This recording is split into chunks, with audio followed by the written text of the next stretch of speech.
Welcome to fair media. आज आपसे share करेंगे हिंदुस्तान और पाकिस्तान के बीच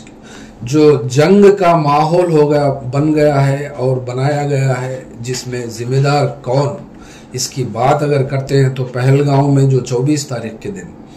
और टेररिस्ट, पाकिस्तानी बेस्ड टेररिस्ट लश्कर तैयबा हो या फिर रेसिस्टेंस फ्रंट हो, जो 26 लोगों को मार गिराया है, मारे हैं, और उसके बदले में government of India Narendra Modi PM के सदारत में जो high ranking high security cabinet meeting हुई है और जिसमें से 5 पॉइंट्स चुने गए हैं और 5 पॉइंट्स के ऊपर पाकिस्तान के खिलाफ में एक्शन लेने के लिए बात हो रही है, जिसमें फर्स्ट बात आती है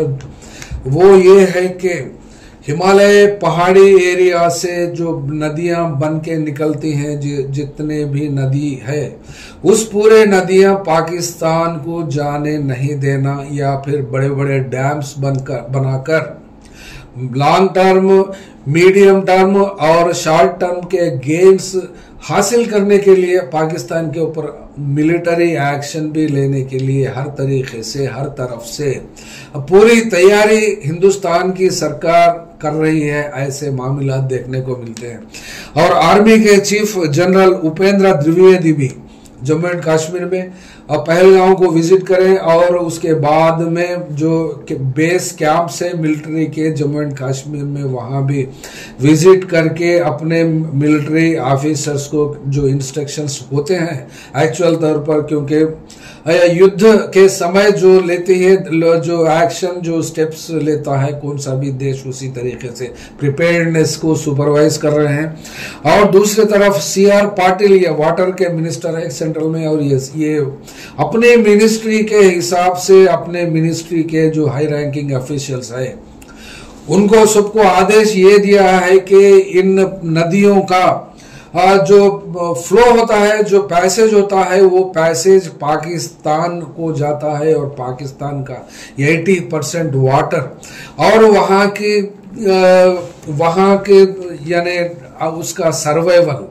और वहाँ का एग्रीकल्चर पूरा 80% इंडिया के वाटर से ही डिपेंडेंट है और उस पे जीता है, और पावर प्रोजेक्ट्स भी उसी के ऊपर है। तो फिर वहाँ का मामला 1972 में जो शिमला इंडिया का एग्रीमेंट है, वो एग्रीमेंट को पाकिस्तान ने कैंसिल किया उसके बदले में, यानी सिंधु वाटर पैक्ट को जैसा ही गवर्नमेंट ऑफ इंडिया रद्द किया, उसी तरीके से पाकिस्तान भी अपने हिसाब से अपने स्टेप्स लिया है। और वहां भी पाकिस्तान के प्राइम मिनिस्टर भी अपने मिलिट्री ऑफिशियल्स को, अपने ब्यूरोक्रेट्स को, सबको भी रेडी रहने के लिए जो जैसा भी अटैक हो या फिर हिंदुस्तान जो स्टेप्स लेते हैं उसको फेस करने के लिए, उसको प्रोटेक्ट कर लेने के लिए, अपना देश जो कर सकता है उसके लिए उधर भी ऑर्डर्स इश्यू हो रहे हैं। और वैसे न्यूज उधर से भी इंटरनेशनल सतह पर आ रही हैं, तो फिर बहुत ही टेंशन का माहौल है। और पाकिस्तानी नेशनल्स जो इंडिया में मेडिकल पर्पस हो या फिर विजिटिंग पर्पस हो, कौन से भी पर्पस से जो इंडिया को आए हैं, वो लोग को फौरी इंडिया से भिजा देने के ऑर्डर्स इश्यू हो गए हैं। और दूसरी तरफ डिप्लोमेटिक रिलेशंस पूरे कंप्लीटली कट ऑफ हो गए हैं और पाकिस्तानी एयर बेस को यूज करना हो या फिर सिविल एविएशन डिपार्टमेंट में फ्लाइट्स को यूज करने का मामला भी पाकिस्तान ने बंद करने से कई फ्लाइट्स में रास्ता बदल कर या फिर रूट्स चेंज करके दूसरे मुख्तलिफ डेस्टिनेशंस को जाने की जरूरत इंडियन एयरलाइंस को हो गई है। और दूसरे तरफ जितने भी मामलात हो सकते हैं, यहाँ पर विक्रांत का जो नेवी वाटर्स में है, वो वाटर्स कराची के करीब तक पहुंच गया है और वहां से किस तरफ से और कब किस तरीके से अटैक का मामला तय होता है ये तो इंतजार में ही है इंटरनेशनल सतह पर मीडिया। तो फिर बहरहाल जो इंडिया कितना पावरफुल है और कितने तरीके से पाकिस्तान को घेर सकता है और पाकिस्तान को जीत सकता है, पाकिस्तान को कितना नष्ट कर सकता है, कितने लोगों को मार सकता है और कितने शक्ति पाकिस्तान की खत्म कर सकता है, ये इसका मामला युद्ध होने के बाद ही या फिर इस बार के युद्ध में किस तरीके का हाल निकल आता है और किस तरीके की जंग होने वाली है, इसके ऊपर हिंदुस्तान में जो संख्या है, जो बीजेपी का कैडर हो या फिर आरएसएस का कैडर हो, वीएचपी का कैडर हो, जितना भी है मुसलमान के लफ्ज से और मुसलमान के आइडेंटिटी से जितने लोग हेट है और दुश्मनी है, वो लोग को तो खुला मौका ही मिला है, चाहे इंटरनल साइड में हो या फिर मुसलमान के ऊपर बदला लेने के लिए या फिर पाकिस्तान के नाम से हो। गवर्नमेंट जो भी समझती है अप्रोप्रिएट समझ सकती है, करना भी अगर चाहे तो कर भी सकती है। ये आरएसएस वालों का जो जोश और आरएसएस वालों का मामला जो गुस्सा देखने को मिलता है, तो फिर क्या बॉर्डर क्रॉस करके आरएसएस वालों को हर एक को एक एक हथियार AK-47 हो या फिर जितने भी हथियार होते हैं वो सबको दे देगी या फिर पाकिस्तान का बॉर्डर मिलिट्री के साथ क्रॉस करने के लिए ये लोग भी जाएंगे या फिर क्योंकि ये लोग की बातों में, ये लोग के कारनामों में और मुस्लिम एंटी मुस्लिम हेट एक्टिविटीज में हिंदुस्तान के मुख्तलिफ सतह पे हर मामला से, चाहे बीफ का मामला हो या फिर दरगाहों का मामला हो या फिर ट्रिपल तलाक हो या फिर स्कार्फ का मामला हो, बच्चियों के पढ़ाई का मामला हो या बुरखा हो या कौन से भी मामला आती है, तो हिंदू मुस्लिम का चलता ही रहता है और मीडिया भी तो हिंदू मुस्लिम ही चलाती है और हिंदू मुस्लिम ही कहलाती है और पूरे लोगों को मिलिटराइज भी करती है। यानी न्यूट्रल, यानी आरएसएस का एजेंडा गुज़िश्ता 100 साल से देखने को मिलता है, वो 3 तरीके का होता है।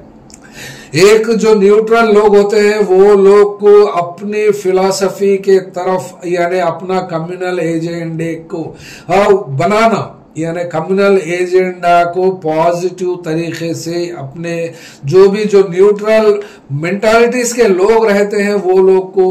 अपने तरफ वो लोग का रुझान लेना और जो ऑलरेडी वो कम्युनल मेंटालिटी के बन के है वो लोग को मिलिटेंट तरीके से मोल्ड करना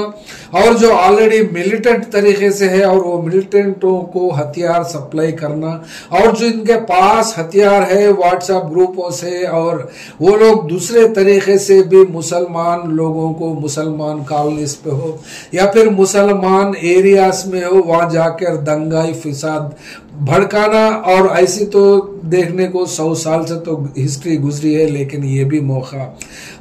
पहलगांव के नाम से ही हो या फिर पहलगांव एक बहाना हो या कुछ भी समझे या किस तरीके से भी समझे या फिर कंप्लीटली 10 साल के गवर्नमेंट का फेल्यूर समझे। मतलब फेल्यूर माने अनएम्प्लॉयमेंट का जो इंक्रीज हो रहा है ईयर बाय ईयर, जो नौकरी नहीं देकर वो लोग को नौकरी का एम्प्लॉयमेंट प्रोविजन में फेल्यूर और गरीबी का मामला जो बढ़ता है, बढ़ती गरीबी को देखकर और 5 किलो अनाज के मोहताज जो आवाम को बनाया है वो फेल्यूर क्यों ना हो और ग्रोथ रेट में भी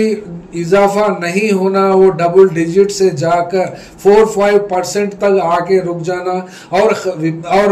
खर्जे में डूब जाना और बगैर खर्जा लिए के इंडिया का डेवलपमेंट हो या फिर कौन सी भी स्कीम हो नहीं चलना, ऐसी बात देखने को मिलती है। तो फिर कंप्लीटली बीजेपी सरकार का पॉलिसी और चलाने का, देश को चलाने के तरीके और जो पार्टीज इधर आंध्र प्रदेश में हो उधर बिहार में हो जो जिनके ऊपर इस बीजेपी सरकार डिपेंड है, उनके डिमांड्स को कंसीड करना और उनके डिमांड्स को पूरे करने में कितने मिलियंस, कितने बिलियन डॉलर वो लोग को देना पड़ता है, या फिर कितने रकम वो लोग को ग्रांट्स के जरिए देना पड़ता है, कितना इंटरनेशनल सतह पर इंडिया की छवि और इमेज तो वर्स्ट होकर है। वो इसलिए कि माइनॉरिटीज के ऊपर जो हरासमेंट्स और वायलेंस जो होता है इंटरनेशनल सतह पर, वो तो बदनामी का मामला है ही, और इस बदनामी में पहलगांव का भी एक हादसा जुड़ गया है। तो फिर इसको आप अवसर में आपदा हो, आपदा में अवसर हो, ये तो मोदी सरकार की पॉलिसी है। और ये मोदी सरकार की आपदा में अवसर को ढूंढने से अगर जंग को फुल स्केल यानी लो इंटेंसिटी वार करते हैं या फिर हाई इंटेंसिटी वार को इसमें तब्दील करते हैं, तो फिर हिंदुस्तान में कम्प्लीटली किसी को भी या फिर अपोजिशन पार्टीज को भी कुछ बात करने के लिए भी राइट्स नहीं होंगे और दूसरों की आवाज भी बाहर नहीं निकले। जैसा क्या करने वाली है सरकार अवाम के साथ और पाकिस्तान के साथ, ये तो देखने के बाद ही मिलेगा। या फिर और जैसा कि इससे पहले जो ऑपरेशन पाकिस्तान के ऊपर हुआ था, वो एक बार करके छोड़ देने से क्या हुआ है और आज तक भी क्या नतीजा निकला है और किस तरीके का मामला है, ये पहलगांव का रिपोर्ट यानी पहलगांव में कौन किसका हाथ था, इसका कोई सबूत, जिंदा सबूत तो कहीं नहीं मिल पाया और उसकी इंक्वायरी भी नहीं हो पाई। पुलवामा की तो अभी भी पेंडिंग यानी 2019 से लेकर आज तक भी उसकी रिपोर्ट नहीं आई। तो फिर क्या ये किसके ऊपर मामला चलता है। उधर असम में भी जो गवर्नमेंट ऑफ इंडिया के खिलाफ पहलगांव में ये इंडिया का ही मामला है, जो इंडिया के कुछ लोग ही गवर्नमेंट के साथ मिलकर ये पहलगांव को अंजाम दिया है। ऐसे लोग कुछ बोलने से वहां हेमंता बिस्वा शर्मा की गवर्नमेंट भी 15-20 लोगों के ऊपर एफआईआर दर्ज किया है और न जाने मुख्तलिफ इलाकों में कहां ये जो मोदी गवर्नमेंट के खिलाफ वॉइस रेज होती है, वो लोग के ऊपर एफआईआर होते हैं। ये तो इसका तो पता नहीं है, लेकिन किसी भी सूरत में किस तरीके से हो या फिर इंटरनेशनल सतह पर हो, क्या मोदी सरकार फुल स्केल वार पर एंगेज होती है या फिर नहीं होती है, ये डराना है या फिर धमकाना है, ये पाकिस्तान क्या समझता है। और रियली अगर पाकिस्तान को सबक सिखाना है तो फिर इसमें बहुत ही खुश होने वाले संघी लोग और कम्युनल एजेंडा को इम्प्लीमेंट करने वाले लोग हैं। तो फिर देश में रहने के हिसाब से गवर्नमेंट ऑफ इंडिया क्या स्टेप्स लेती है और गवर्नमेंट ऑफ इंडिया क्या कर सकती है, खासकर देखने को तो आइंदा आने वाले दिनों में मिलेगा। वो इसलिए कि हिमालय पर्वत श्रेणियों से जो ग्लेशियर्स के जरिए नदियां बहती हैं, इस नदियों को रोकने का काम इंडिया इंस्टेंट टाइमली तो नहीं हो सकता और इंडिया के पास उतना इंफ्रास्ट्रक्चर भी नहीं है। नए डैम बनाना हो या फिर इस नदियों को डिसिल्टेशन करना हो या फिर ऑलरेडी जो डैम्स बनकर है उस डैम्स की कैपेसिटी बढ़ाना हो, ये तो नामुमकिन है। तो फिर बचे सो रास्ता क्या हो सकता है, तो फिर डायरेक्ट अटैक हो सकता है। डायरेक्ट अटैक इधर नेवी के जरिए हो, उधर एयर अटैक से भी हो या फिर ऑन फुट फोर्सेस से भी हो कर सकती है। तो फिर इसका टाइम और डेट का इंतजार है, लेकिन जब वह सुनने में भी आता है और न्यूज भी आती है कि वो लोग बॉर्डर के तरफ से पाकिस्तान साइड से भी फायरिंग हो रही है और इंडिया के तरफ से भी जवाबी कार्रवाई फायरिंग हो रही है। तो फिर ये बॉर्डर पे फायरिंग वहां के लोग भी करते हैं और इंडिया साइड भी करते हैं, तो फिर इसको फुल स्केल पे टर्न होती है या फिर बीजेपी सरकार, मोदी सरकार इसको किस तरीके से हैंडल कर पाती है या फिर कर पाती है या नहीं कर पाती है, इसके ऊपर इनडायरेक्ट इम्पैक्ट इंडियंस के ऊपर, पब्लिक के ऊपर क्या होता है, कितना पड़ेगा, इकोनॉमी कितना इसको झेल पाएगी और कितना नहीं कर पाएगी, इसके ऊपर कितना कितना भी इंसान ताकतवर क्यों ना हो, कमजोर देश के ऊपर या फिर कमजोर आदमी के ऊपर हमला जब करता है तो डायरेक्टली हो या इनडायरेक्टली हो उसके ऊपर तो बराबर का असर ना हुआ तो लेकिन कुछ ना कुछ असर तो देखने को मिलता है। चलिए आइए देखते हैं 3 और 4 वॉर्स के बारे में जितना एंगेज हुए हैं इससे पहले के हिस्ट्री में, वो इसलिए कि ये पाकिस्तान की लड़ाई इंडिया से आज नहीं होती या फिर मोदी सरकार आने के बाद में शुरू नहीं हुई। ये पुराना 1947-1948 में 22 अक्टूबर 1947 से लेकर 5 जनवरी 1949 तक ये युद्ध चला है। 1 साल 65 डेज आसपास, 1 या 2 डेज इधर उधर होता है इसका पीरियड, वार पीरियड इतना लंबा चलने के बाद इसमें कैजुअलिटीज की बात आती है तो टोटल 7000 मिलिट्री कैजुअलिटीज इंडिया के साइड में बताया जाता है। और यहाँ पर जब जंग होती है तो फिर 2 देश जब इसमें आपस में लड़ते हैं तो फिर इसको भरोसा करना नामुमकिन बात होती है। वो इसलिए कि इंडिया का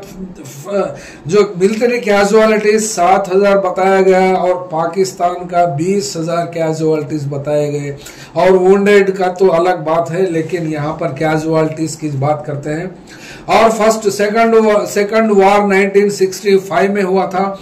और 65 में जब इंडिया के कैजुअलिटीज यानी कितने लोग मारे गए, यानी लोग की बात नहीं होती, मिलिट्री की बात होती है, इसमें 3712 लोग मारे गए हैं और 7638 इंजूर्ड हैं। और उधर पाकिस्तान के तरफ 1500 मारे गए हैं और 4300 वुंडेड है। ये क्लेम पाकिस्तान का हो सकता है, शायद गलत भी हो सकता है, और इंडिया का क्लेम गलत भी हो सकता है, या फिर ये डिजिट्स का खेल है। ये डिजिट्स खेल 2 पक्ष भी रख सकती है, हो सकती है, लेकिन इसका मामला तो 2 बार की लड़ाई से तो खत्म नहीं हुआ। और फिर तीसरी बार का जो मामला आया था क्रिएशन ऑफ बांग्लादेश को बनाने में या फिर बांग्लादेश बनने में इंडियन मिलिट्री जो बांग्लादेश मिलिट्री से साथ दिया था, उस देश को बनने में इंडिया का ही हाथ है। वो उस तरीके से पाकिस्तान के ऊपर अपनी दुश्मनी जता ली और निभा ली भी।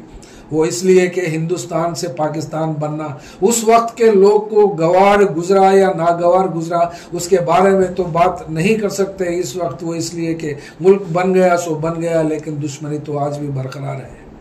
कश्मीर का मुद्दा भी सुलझ नहीं पाया। इंडिया के तरफ से 370 को एब्रोगेट करने के बाद में वहां का मिलिटेंसी कंट्रोल में आ गई है और इंडिया का मामला भी, और जम्मू एंड कश्मीर भी इंडिया में मिल गया है। और वहां के कश्मीरियों को क्या चाहिए, जिस तरीके से हिंदुस्तान के अवाम हो या फिर दुनिया के अवाम हो जो भी मुल्क में जीते हैं, वो लोग को क्या चाहिए, खाना, 2 वक्त की रोटी और कपड़ा और मकान या फिर हेल्थ के कुछ ज़रूरियतें और थोड़ी बहुत लग्जरी चीज़ें जो समझते हैं एंटरटेनमेंट के लिए, उससे ज़्यादा किसी इंसान को क्या चाहिए। उसी तरीके से कश्मीरियों को भी अगर इंडिया में मिल गए हैं तो फिर वो लोग का डेवलपमेंट के लिए भी इंडिया जो रिलीफ दे सकती है एज ए स्टेट, तो वो अगर देने से मिलता है तो सबको यही भरोसा हुआ था। लेकिन पाकिस्तान का मामला फिर एक बार ये पहलगांव टूरिस्ट डेस्टिनेशन के पास टूरिस्टों को 26 लोगों के मारने के बाद में ये फिर मसला नया हो गया है। और ये नए मसले में इंडिया भी अपना स्टैंड को क्लियर करने की जरूरत को महसूस करते हुए पाकिस्तान के ऊपर हमला करके कंप्लीटली उसको सबक सिखाने का मतलब क्या हो सकता है, एक बार देखते हैं क्या हो सकता है। तो मामला ये पाकिस्तान का टोटली पॉपुलेशन 25 करोड़ के आसपास है। अगर देखते हैं तो फिर उत्तर प्रदेश का पॉपुलेशन और पाकिस्तान का पॉपुलेशन एज इट इज थोड़ा बहुत फर्क हो सकता है। तो फिर होता है मामला कितना 6th यानी इंडिया के बजट हो या जीडीपी हो या फिर यहाँ का इकोनॉमी हो, उसमें 6th डिवीजन यानी 6th हिस्सा होता है तो फिर ये पाकिस्तान जीत कैसा हो सकता है? पाकिस्तान की जीत तो नामुमकिन हो सकती है, लेकिन कैजुअलिटीज तो बहुत हो सकते हैं। ये जंग अगर चलती है तो फिर कब तक चलती है, ये बात भी आई। तो इसमें यहाँ पर एक बात देखने को भी मिलती है, तेलंगाना के सीएम रेवंत रेड्डी भी वहां का जो मामला है पाकिस्तान में जो आजाद कश्मीर है उसको हासिल करने का भी मशवरा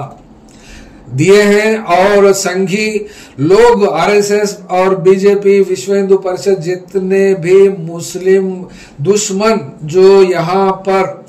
हिंदुस्तान में हेट्रेड कम्युनल एजेंडा को प्रमोट करते हैं और खुले तरीके से मुसलमान के जो दुश्मन हैं, अब तो सरकार भी वो लोग की है और वही लोग चाहते हैं तो फिर दुश्मन के ऊपर यानी मुसलमान के ऊपर इनसाइड भी और आउटसाइड भी कुछ करने के लिए कौन रोक सकता है? जितना मनमानी कर सकते हैं, जितना इच्छा हो, जितनी काबिलियत हो, उतना करने के लिए कोई रोक टोक भी तो इस वक्त नहीं दिखता है, नहीं दिख रहा है। वो इसलिए कि हिंदुस्तान को में अपने बेसिक मसलों से हटाना या फिर अवाम को भूखे मार कर भी पाकिस्तान को मारने का मंसूबा अगर जो जितने भी लोग रखते हैं या फिर इंडियन मिलिट्री और डिफेंस पर्सनल के साथ साथ आरएसएस के लोग भी अगर चाहते हैं तो वो लोग बॉर्डर पार करके पाकिस्तान के ऊपर हमला करते हैं या फिर हिंदुस्तान में जो मुसलमान का पॉपुलेशन जहां जहां भी है हिंदुस्तान के पूरे सतह पर उन लोगों के ऊपर अटैक्स करते हैं। इसका तो मामला बोल नहीं सकते, लेकिन अंदेशा तो ऐसा ही देखने को मिलता है। वो इसलिए कि जो अवेलेबल होता है मामला अवेलेबल होने को ही वो लोग करते हैं, लेकिन कुछ नहीं करते। लेकिन रेवंत रेड्डी के हिसाब से ये आजाद कश्मीर भी क्यों, कंप्लीटली अगर हिंदुस्तान चाहता है तो फिर कंप्लीटली पाकिस्तान के ऊपर हमला करके पाकिस्तान को पूरा कब्जा कर लेकर हिंदुस्तान में अगर मिलाते हैं तो भी कौन रोक सकता है? और रोकने की जरूरत भी क्या है? तो वहां तक खुली छूट हो सकती और खुले तरीके से मिलिट्री एक्शन लेकर पाकिस्तान को भी इंडिया में मिला ले और शांति कायम करें तो कश्मीर का मसला भी हल और मुसलमानों का मसला भी हल। और जब क्या रिजल्ट आता है उसके ऊपर भी देखेंगे क्या मोदी सरकार इतनी हिम्मत करेगी। अगर मोदी सरकार इतनी हिम्मत करती है तो फिर हिंदुस्तान में जो मुसलमान 20-25 करोड़ जो 14% और जो 14% का जो मामला आता है वो मामले से हटकर अब तो 17-18% हो गया है। और 145 करोड़ में से अब 17% अगर 18% भी लगा लिए तो फिर हिंदुस्तान को और वैसे भी तो कैपिटलिस्ट बनने का और कैपिटलिज्म को एक्सपैंड करने का मामला तो होता ही है, क्योंकि इंपीरियलिस्ट इंडिया बन गया है। और ये इंपीरियलिस्ट इंडिया बनने के बाद अगर पाकिस्तान को मिला लेते हैं तो वैसे तो बांग्लादेश तो बाजू है ही और बांग्लादेश तो हिंदुस्तान का मित्र देश है ही, तो फिर इसलिए दिक्कत कहाँ है? ये एक आजाद कश्मीर ही नहीं, कंप्लीट पाकिस्तान को ही इंडिया में मर्ज करें। अगर इतनी ताकत रखते हैं तो फिर रखिए, आइंदा आपकी ताकत का ही एग्जाम यही इम्तिहान है और ये इम्तिहान में कहाँ तक आप सक्सेस होते हैं ये आने वाले दिनों में भी आने वाले मामलात को देखकर भी हम जब बोल सकते हैं और आप भी समझ सकते हैं। Thank you. फेयर मीडिया में आपका स्वागत है। हमारे चैनल को सब्सक्राइब करें और हमारे वीडियो देखें। हर अपडेट के लिए घंटी आइकन चालू करें। हम वास्तविक और निष्पक्ष समाचार और राजनीतिक अपडेट प्रदान करते हैं।